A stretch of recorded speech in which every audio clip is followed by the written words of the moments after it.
con Duarte, aunque no me arte, pues hoy no se van a hartar, dijeron. Y así tuvieron a la gente, con un bloqueo, que el gobierno no hiciera absolutamente nada, porque la manera de pensar de este grupo de personas siempre ha sido así. Nunca le ha importado lo que sufra el pueblo, lo que sufran las mayorías, lo que sufran los más desprotegidos, siempre en nuestro país. Siempre han sido ellos y siempre los hicieron pagar un alto precio. La inmigración continuaba, no se detenía, la gente venía, seguía viniendo, sobre todo al destino número uno que ha sido Estados Unidos, este país que ha recibido a tantos hermanos salvadoreños. Y que ahora hablar de eso, esto le llena de satisfacción a nosotros como salvadoreños, a nuestro país, pero los que no lo lograron, ¿cuántas personas no lo lograron? ¿Cuántos quedaron en el camino? ¿Cuántos no pudieron pasar aquí a la frontera? Y los que pudieron pasar, ¿cuántos fracasaron acá? ¿Cuántos hicieron el intento y no pudieron? Y eso es el costo que desde esa época nosotros estábamos pagando en nuestro país. Expulsar a la gente. Porque allá no había oportunidades de nada. La guerra continuaba, Napoleón no podía decir cuándo sí y cuándo no se hacían las cosas en nuestro país. Entonces, al vivir ellos esa experiencia en el 84, dijeron, bueno, nosotros tenemos que regresar a como hacíamos antes, a donde los Menéndez, a donde los Quiñones, a donde los Regalados eran presidentes. Entonces fueron a buscar siempre de la oligarquía, encontraron a una persona con un apellido raro, una persona que tenía todo el perfil de un rico, casado con la hija de uno de las personas que quizás con más plata en el país, y lo tiran para presidente. Y compite Alfredo Cristiani siempre representando a Arena, y gana la presidencia en el 89. En junio del 89, Alfredo Cristiani asume la presidencia del país. Pero obviamente aquella convulsión social que venía caminando, que venía creciendo, en donde ya el país estaba dividido entre izquierdas y derechas, entre salvadoreños del bando bueno y salvadoreños del bando malo. Si la jodida es que, ¿cuál es el bando bueno y cuál es el bando malo? Depende de lo que le tocaba vivir al salvadoreño. Todo eso dependía de la experiencia muy propia de la zona, de lo que estaba sucediendo, de lo que le estaba sucediendo a muchos y que muy pocos lo que estaban haciendo es queriendo ocultar lo que sucedía. Porque este pequeño grupo de personas siempre ha pensado que mientras no sean ellos y sea el pueblo el que esté sufriendo, hombre, ahí la vamos pasando.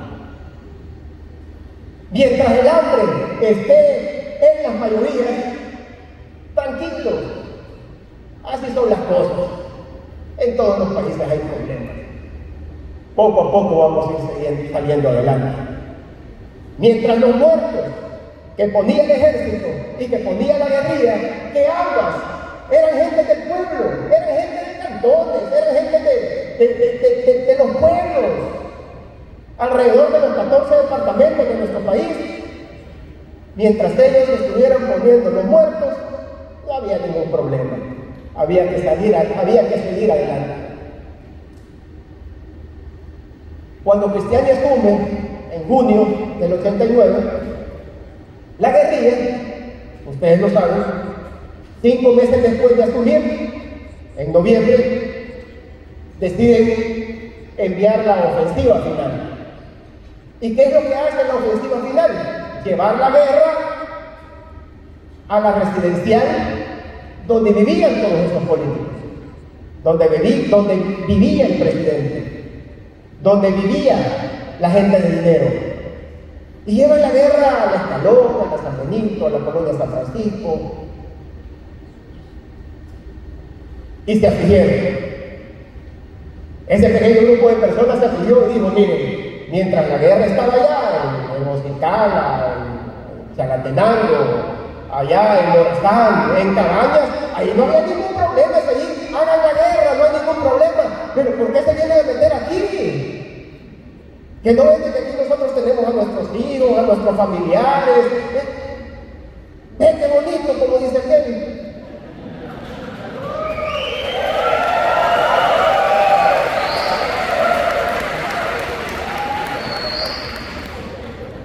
Reciben alguna presión internacional y los hacen sentarse con la guerrilla, a comenzar a platicar, a comenzar a llegar a un acuerdo. Y comienzan a pláticas y forman un grupo de intelectuales y de personas que representan la sociedad, algún que otro militar ahí. También lo integran, lo involucran en esta comisión y comienzan a platicar. Y por el otro lado estaba la guerrilla, Chafik Handal, Salvador Sánchez Serén, y Joel Sánchez, el comandante Sancho, y comienzan ellos a platicar.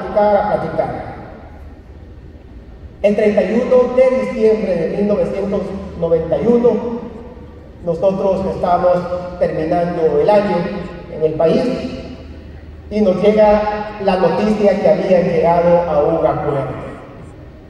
Se dieron la mano y llegaron a un acuerdo. Cese el fuego, se acababa la guerra y quedaron y pactaron que lo iban a firmar el 16 de enero de 1992 en el castillo de Chapultepec, en México. Allá todas estas imágenes que todo El Salvador y seguramente también los que podían acá estar pendientes de esto, era una cosa emocionante, porque nosotros sabíamos lo que era la guerra, nosotros sabíamos lo que estábamos sufriendo en ese entonces, y nosotros sabíamos lo que podía significar, lo que estaba a punto de suceder.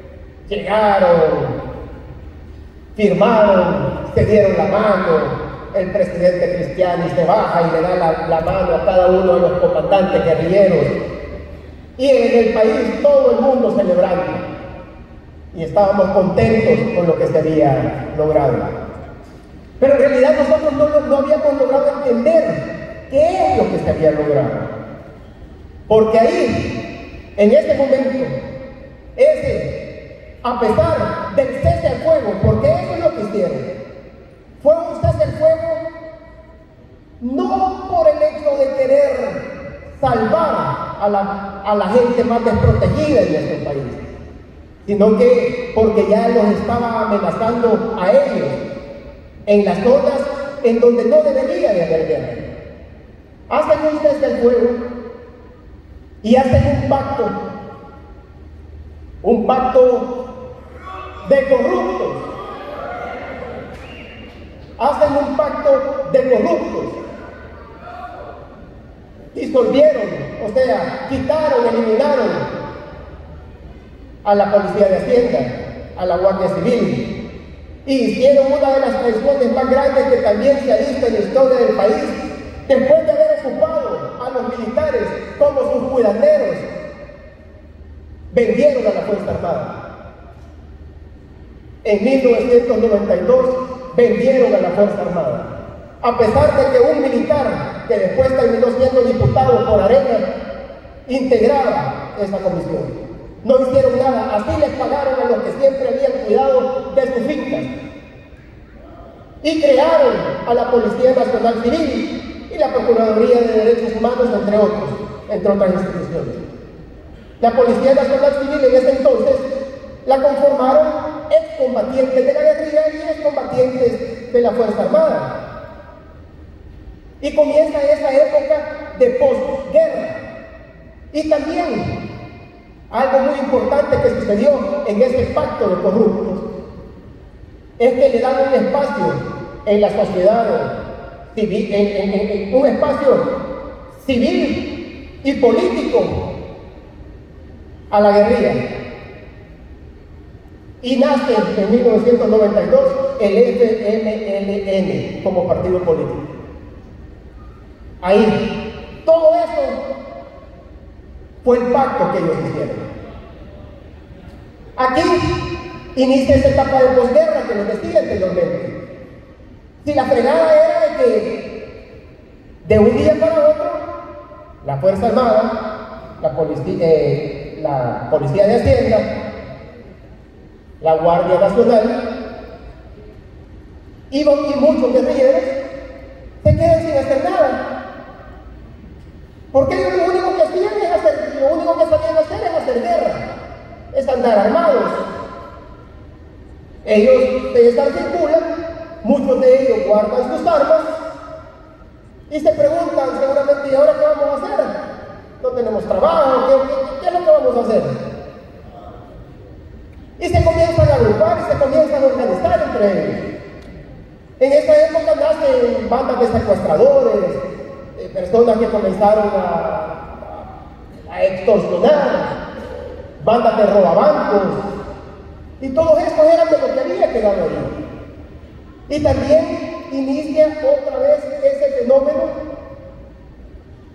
que a nosotros nos dañó tanto y nos dañó mucho como país.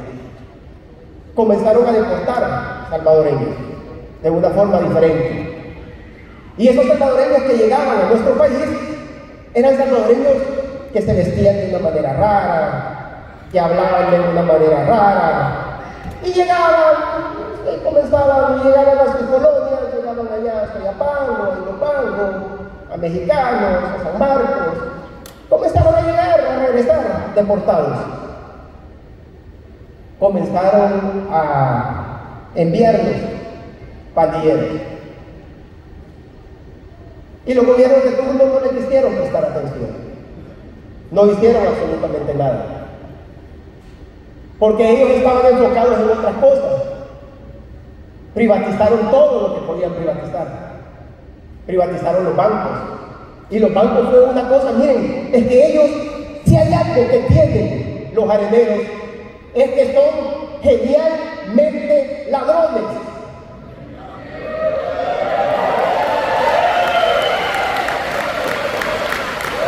Son geniales para robar. Fíjense lo que hicieron. Dijeron, miren, vamos a privatizar la banca y vamos a vender el banco. Bueno, entre ellos mismos dijeron, entre ellos mismos se preguntaron, ¿alguien quiere comprar los bancos? Y entre ellos mismos se respondieron, nosotros.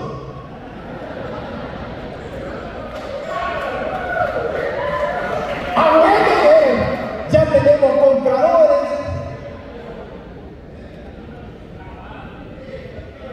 ¿Y cómo hacemos? Dije, bueno, vale tanto la compra de los bancos.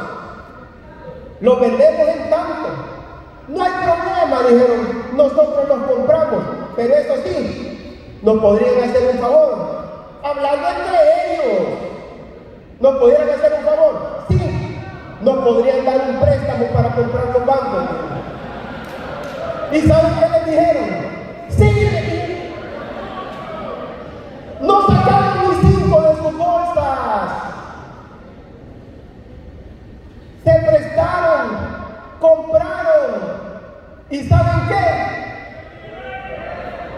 Hicieron ahí su Mickey Mouse y no pagaron impuestos. Y así se adueñaron de todo lo que se podían adueñar.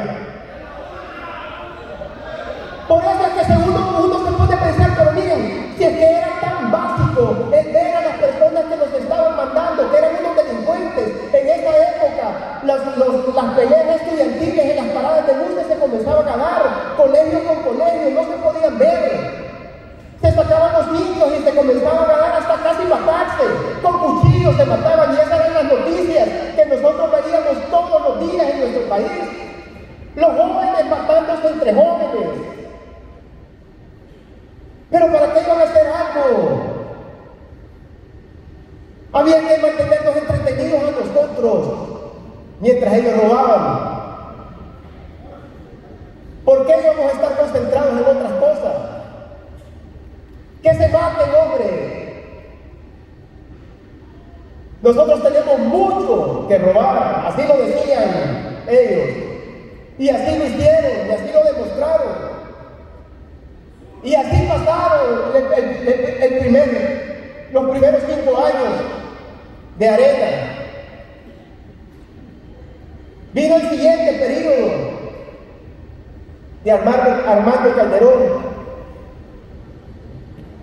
Y la convulsión social continuaba, y los jóvenes continuaban y seguían los deportados, y comenzaron a organizarse, y llegaron a las colonias, llegaron a los barrios, comenzaron a llegar a los departamentos, comenzaron a llegar a algunos cantones también.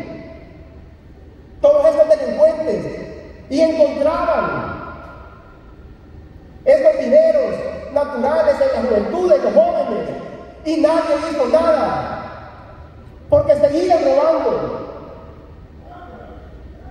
Comenzaron a darse cuenta y ellos tenían que hacer un show, y cada quien de los que estamos acá seguramente nos acordamos de la mano dura, de la super mano dura, etcétera, etcétera, que llegaban a un lugar, ponían un podio, hablaban a una de las colonias que nunca habían ido, que no conocían, llegaban, hablaban y solo esa vez fueron.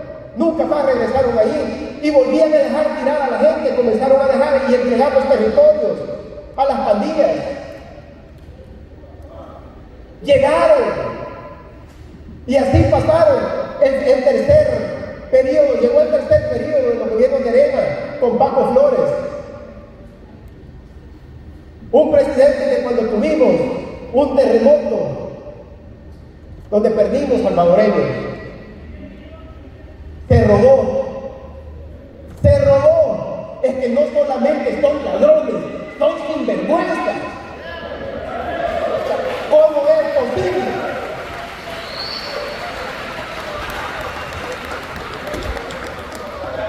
Se robaron el dinero que estaba destinado para la gente. Si ya se murió.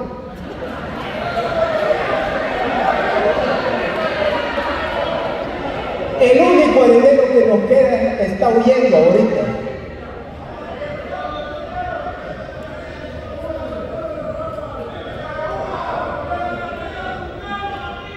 Y después de estos 3 periodos, ellos vuelven a cometer un error.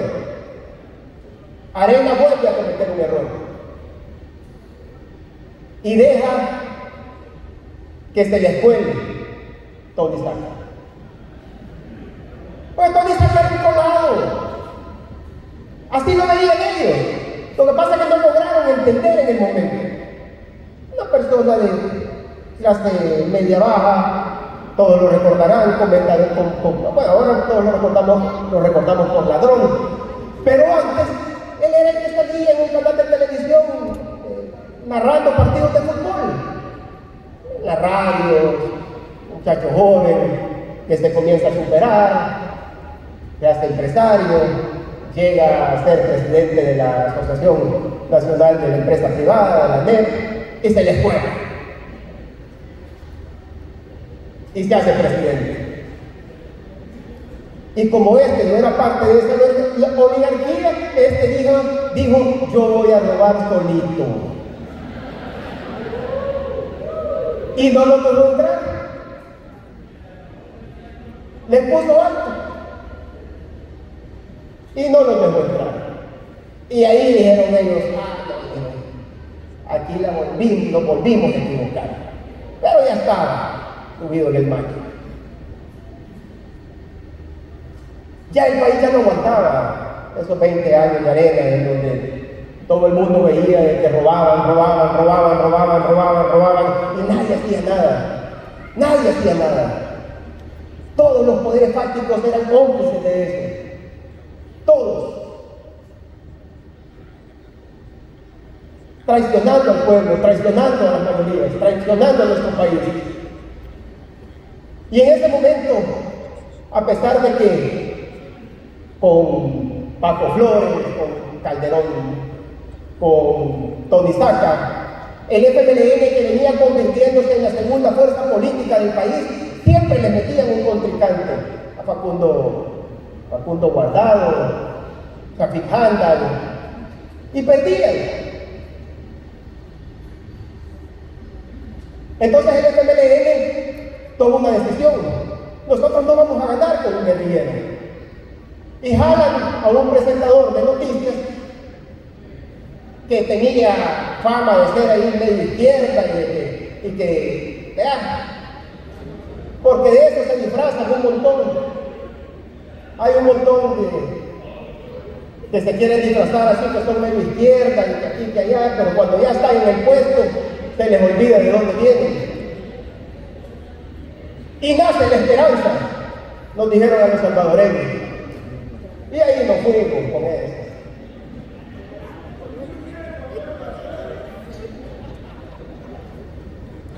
Creo que quizás este tipo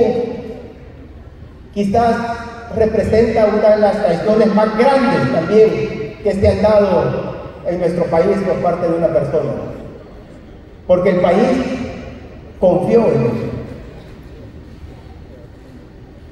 El país de verdad creyó que las cosas iban a cambiar.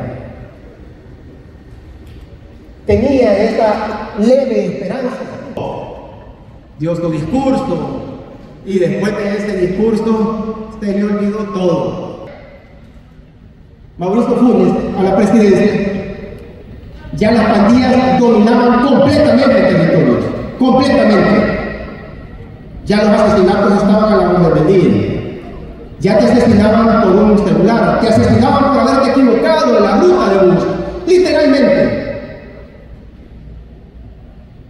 Si te confundías de calle y tomabas, lamentablemente, el camino, cruzabas para la derecha cuando tenías que haber cruzado para la izquierda, te mataban. No entraba la policía, no entraba el ejército, te imponían las leyes, que ellos decían quiénes entraban, quiénes salían, qué es lo que se podía hacer. Tenían sus propias leyes en estas zonas. Ellos impartían justicia. Ellos decían quién era inocente, quién era culpable, quién tenía derecho a vivir y quién no. Todo eso es lo que ellos ya habían impuesto en todas estas zonas. Era lamentable lo que estábamos viviendo en el 2009. Sigue continuando el periodo de Mauricio Funes con el FMLN, y en este entonces a veces a mí me gusta recordar también esta pasadita.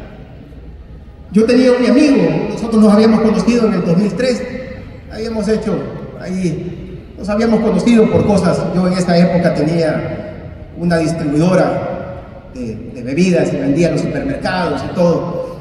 ¿Y qué estás haciendo? Aquí yo ando trabajando, haciendo unas cosas. Recuerdo que era en la tarde. Me dice, venite a la agencia. Él tenía agencias de publicidad, su familia tenía laboratorios de medicinas, tenía negocios de mercado. Me dice, ¿qué andas haciendo? Trabajando, como siempre, esa vez. Mirá, me dijo, fíjate que me voy a meter en política. Sí, fíjate. Es que mirá, me dijo, en esta vida, me dijo, llega un momento en que uno tiene oportunidades de dejar huella o pasar desapercibido. Y yo he decidido por lo menos hacer el intento de dejar huella. Y yo creo, me dice, que en la política hay mucho que hacer. Y mira cómo tienen al país. Y alcalde, contame un poco más, le dije, ¿alcalde de dónde? Pues mira, he decidido tirarme de alcalde para Nuevo Cuscatlán, le dije.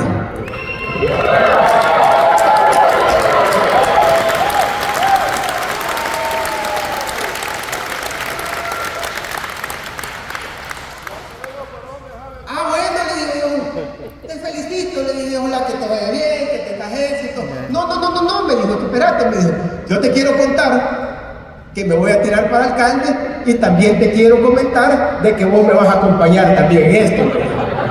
Ah, bueno, le dije yo, ¿verdad? Ah, bueno. Y ahí comenzamos con esta campaña y este proyecto que era la alcaldía de Nuevo Cucatlán. En las elecciones que en este entonces se aproximaban para el 2012.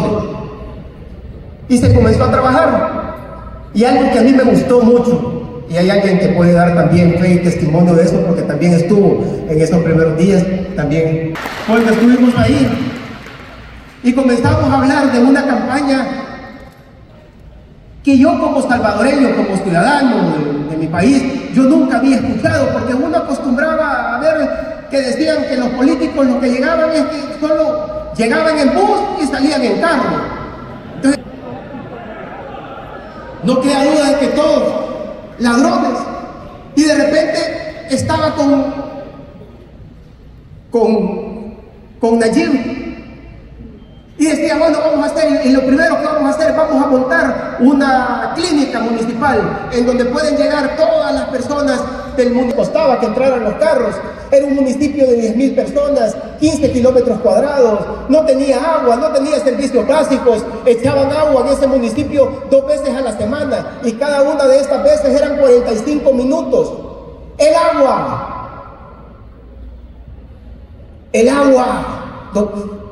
donde uno se baña, el agua, en donde se hace la comida para los niños. Un municipio que estaba condenado a la pobreza. 33 años gobernando desde la alcaldía el partido Arena. En estos 33 años solo existió un periodo de 3 en donde llegó el FMLN. Y regresaron a Arena porque el FMLN fue peor que el FMLN. 33 años. Había estado la mamá y después había estado el hijo. Se iban heredando. Me invitó a participar y me comenzaron a agradar estas cosas. Y yo por primera vez comencé a ver que un político no agarraba y se metía a la bolsa, sino que agarraba de su bolsa y lo daba. Porque esa clínica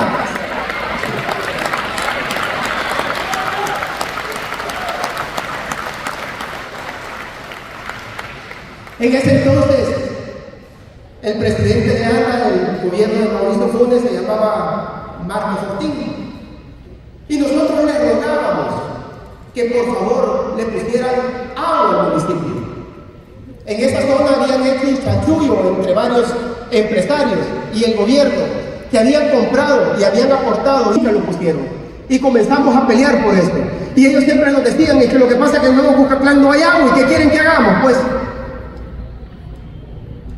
Nayib comenzó a hacer y hizo un estudio de todo el municipio y a una cuadra de la alcaldía. No vayan a creer que, para empezar, 15 kilómetros cuadrados en el municipio, pero no vayan a creer que en el kilómetro 15 del radio del municipio, no. A la par de la alcaldía prácticamente encontraron un pozo con agua. Que el análisis que dieron de ese pozo era de extracción, algo así, yo no soy técnico, un pozo con un buen caudal.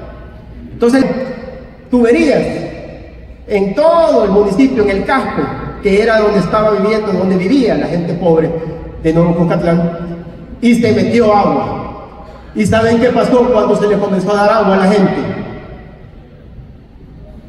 Llegó Marcos Fortín del gobierno de Mauricio Funes y dijo: este pozo va a ser de ANDA y nosotros lo vamos a manejar. Y nosotros le dijimos: te vas a estar, María.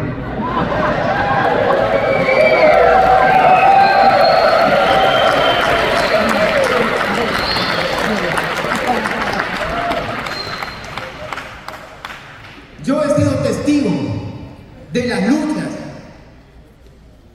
de las peleas que Nayib ha tenido por los más necesitados.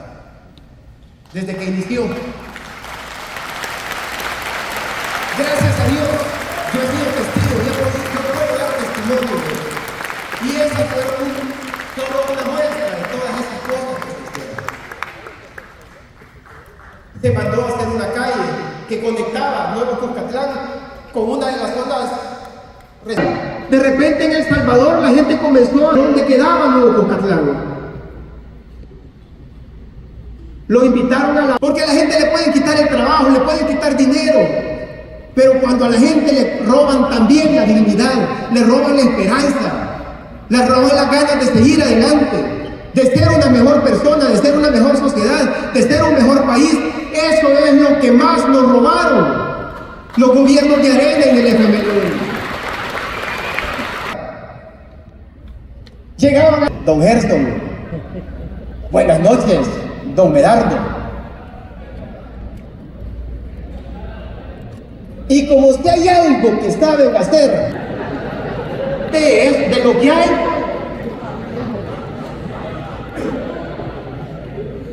Quiere un vino, le decía. Vaya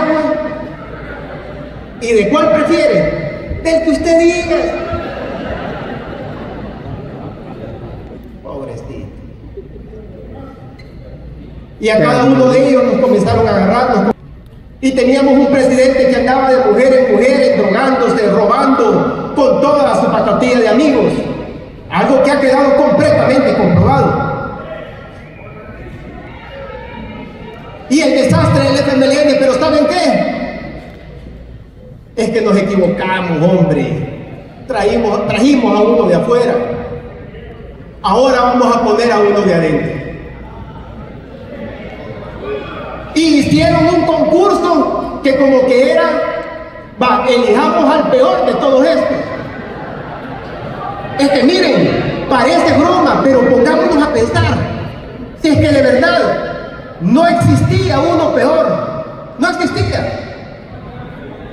Y agarraron al peor de los peores. Y yo recuerdo, y ojo, por el otro lado, otro que ya había aprendido lo que había hecho Tony Saca anteriormente, y se les coló otro, que era